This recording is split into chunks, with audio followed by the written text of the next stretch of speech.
Hey guys, what's up? This is Mel, and I'm here to talk about Legends of Tomorrow, episode 108, titled Night of the Hawk, which premiered Thursday, March 10th, 2016 on the CW. And guys, I know that it is a really late time to post this, but I kind of caught a cold, and I still have it, but I knew I really needed to post this, so it's definitely going to be a lot shorter than usual.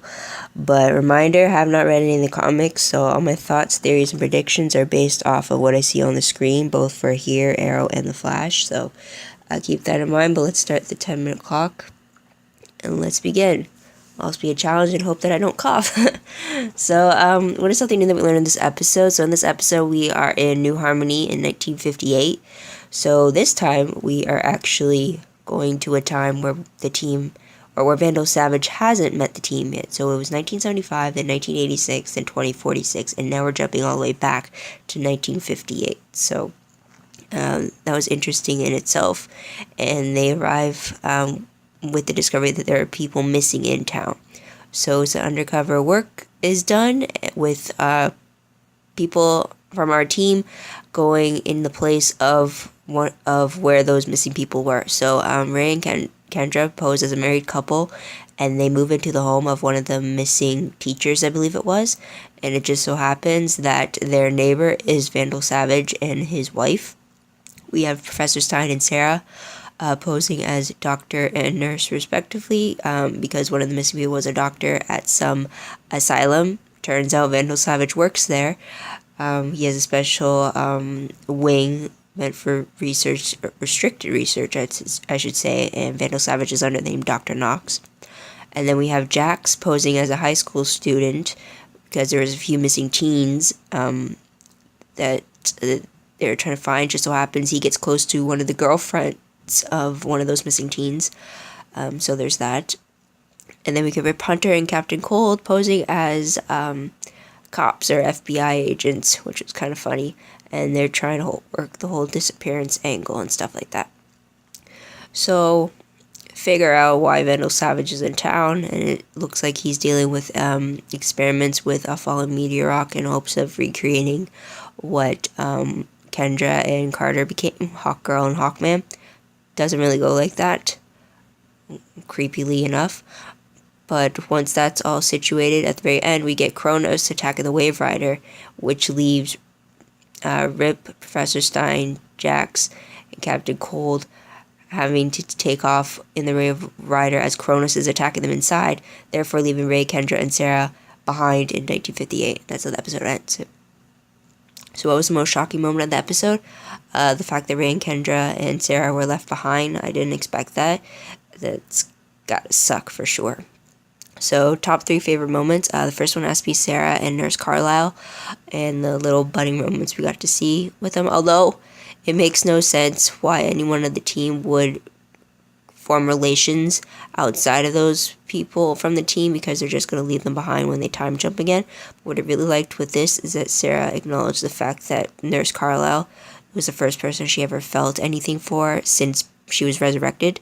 So I just really like that. And it was just great to see Sarah in the dating game with all the flirting and being confident, especially in 1950s where a lot of things were repressed and stuff like that. So it's just interesting how we see Sarah, who's from the 21st century, approaching dating opposed to a 1950s nurse, and how she's dealing with not only her own feelings but everyone else's assumptions about her. So it was really interesting. Another favorite moment has to be Ray using his Atom suit. It's about time, since the last time we saw it was when he used it while on the Wave Rider, so it was great to see him actually use it in the field again. It's definitely I think it could be used a lot more, for sure. I mean, definitely can have many uses for it. Last favorite moment has to be the fact that Captain Cold was posing as an FBI agent, and the fact that he didn't harm but the mutated Jax when his previous actions would have shown that he would have. So it shows great growth in that.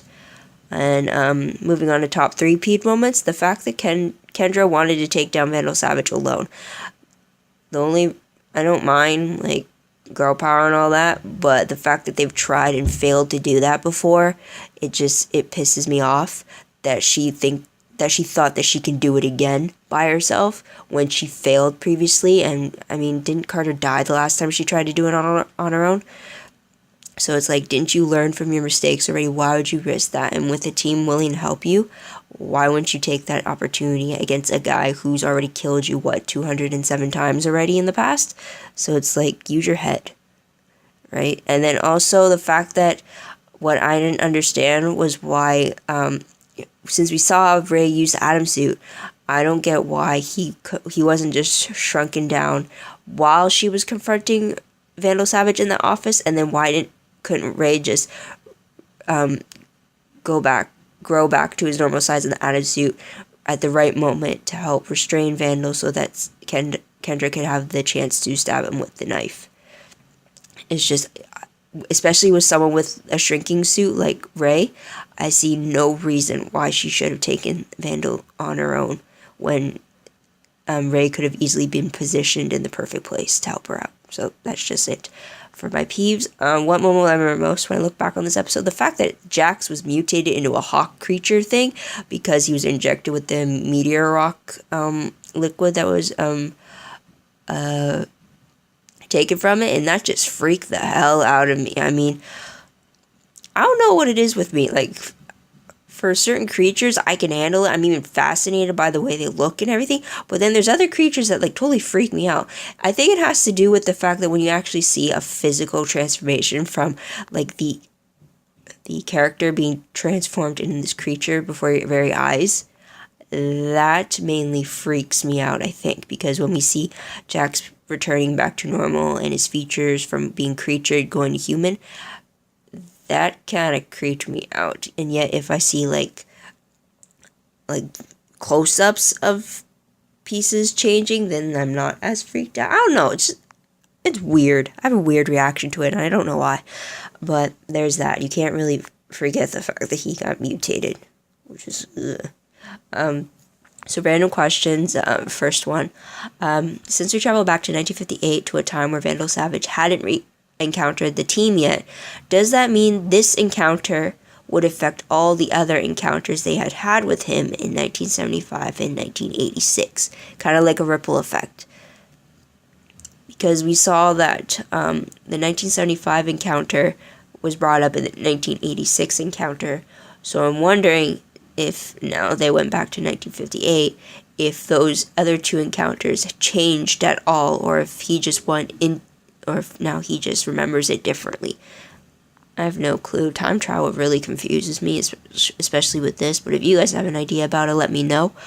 Next question. Can one time travel solution be that if they messed up, they could just go back in time again to the moment before they intervened in that time period the first time?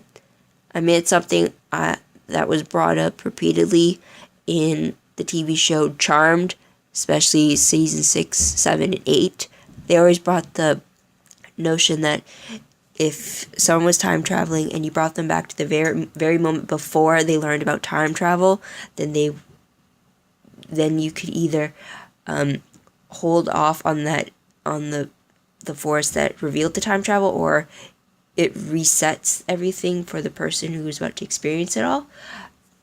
I have no clue, but I'm wondering if that same kind of thought process works in this case. But yeah, it just needs some kind of understanding with this time travel stuff.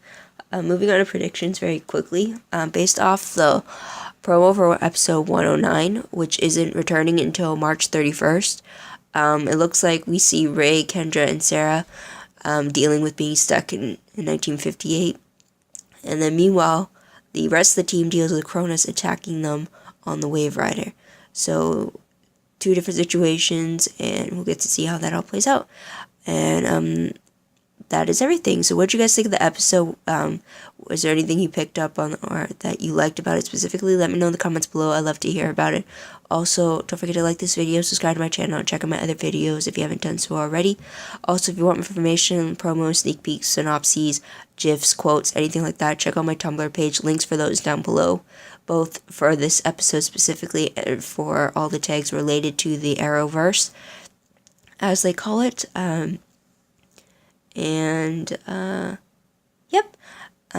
So thank you guys for watching. I truly appreciate it. The timer's about to go off in about 20 seconds. And I definitely need a drink of ginger ale right now. But I hope you come back on March 31st to see what I have to say about the next episode. But until then, this is Mel. Wish you all a great day, great week, great few weeks. And until then, this is Mel saying bye for now.